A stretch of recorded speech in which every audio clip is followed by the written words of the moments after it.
Hello everybody, welcome back to my channel. So a couple of you guys have been suggesting this super fun video idea to me, and that is to speedrun every single raid as fast as I can solo. And I by no means claim to be the best speedrunner in this game at all. I think I'm okay at it, but I am nowhere near getting world records on these runs. The only thing I can say is I have the fastest speed of plus 85. I'm pretty dang sure that's the fastest speed you can get. I spread run every single raid on hardcore, except I didn't do EOT because hardcore solo EOT is an entire video of its own. Comment down below if you guys want me to finally make a video doing that. What I'm gonna do is go over the raids in order of level and just go over how fast I did them. So Power Captain, of course, 0 seconds. You can literally kill him with any move in the game. Obsidian layer as well, 0 seconds. No challenge, of course. You just walk forward and kill him immediately. So deep water den, I also did 0 seconds. This one you do need to be a little bit quicker, but it isn't a struggle. You can still get to the boss with 3 seconds to spare before he spawns, so no problem there, of course. Shadow Palace, you do need to be pretty dang quick. You need to start moving immediately, and then make sure you use Shatter, Mending, or like even Mooncut or some fast moving long range attack or attack with huge radius, because you pretty much reach the steps of the boss's like boss room when there's a second left, but you can do this in 0 seconds nowadays. Plus 85 speed does make it a lot easier. I'm sure you can do it with less. Sun Warrior's Temple of 2, of course you can do in 0 seconds. You just walk up to him like the earlier ones, incredibly easy. So Laboratory 1 is the first one you can't do in 0 seconds. I'm very happy with my 14-second run. That's the fastest I got. I'm sure you can do faster than that, but not by a lot. I thought Ice Queen was pretty much a very viable rune to use in this situation because both Shatter and Mending Sword have massive radiuses for attack, which is what I care about here because I'm going to one-shot with any move. And using these massive radius attacks, I can wipe out every single mob immediately, so I thought that was the best route to take, and I'm very happy with the 14-second run in there. Crystal Caverns, I do think I could have done better. My best run was 38 seconds if I'm remembering correctly, but I do think I could have done like 35. I do not think I found the most viable strategy. I was just using Mending Sword and Shatter with Ice Queen again because they have massive AoE radius, so you can kill a lot of mobs at once in a big like radius. I'm sure there's a better way to do it. Comment down below your guys' strats to speedrun Crystal Caverns. I don't think I did it the best way, but hey, 38 seconds isn't bad.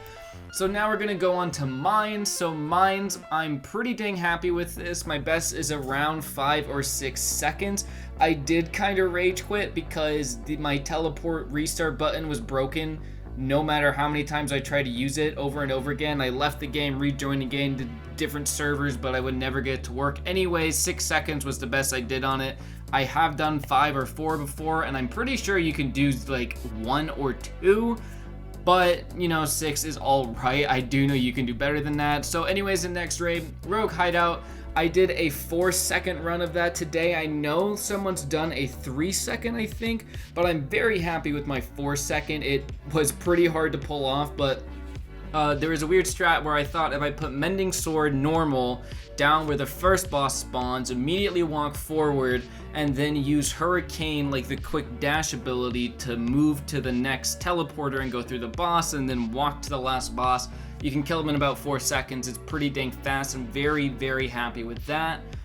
Nessa the Colossal, I will be honest with you guys, your boy kind of lacking in there. So Nessa the Colossal I used to be really good at, but 1, I kept forgetting the puzzle, genius me, but then I remembered it, of course, and 2, the steps are like the bane of me. I struggle on those steps for no reason. Every single time I try to do it, I always fall off the steps over and over and over again.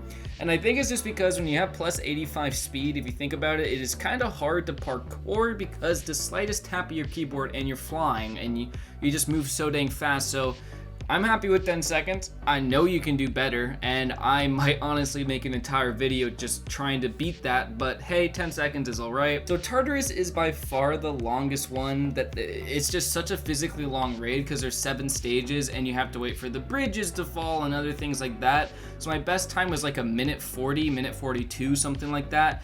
And the strat I went for was to definitely use Shatter, Heaven Splitter, and Calamity with the Insanity rune. And the Shatter is because it has a big AoE and it can be used to clear out the imps a little bit faster. And then of course the Heaven Splitter has a huge AoE as well and has a tiny cooldown. So that is the route I took. I think it worked out pretty dang good. I did switch out my Gator Pawn necklace, whatever you call it, with the 20 speed for the Binded Energy of Time to get a lot more damage because they have a little bit more health, but overall I'm sure I can improve it, but it is a long one to do.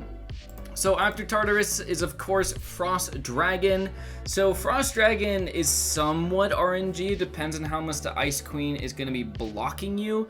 But I'm pretty sure I did around a 42-second run in there. Azure is definitely the way to go in Frost Dragon because you just shred the boss with it. And the Moon Cutters are great in there, so definitely use Azure. I think I could have got a 35-second run, but right when I used my Moon Cutters to kill the Frost Dragon, it did the teleport. So yeah, I lost my best time from that. But anyways, 42 seconds I'll take. Very, very fast in there, and I'm sure you can definitely do better than that. And then now we're going on to Dr. V's Labyrinth. This is actually really fun to speedrun nowadays. You can definitely do it way faster than before. So it does still take a while. I do think this one took longer than Tartarus by around a minute. My best time was 2:40, but it doesn't feel like it takes a while, if that makes sense. Tartarus is long and boring, while Dr. V's Labyrinth, you need to concentrate on everything you're doing.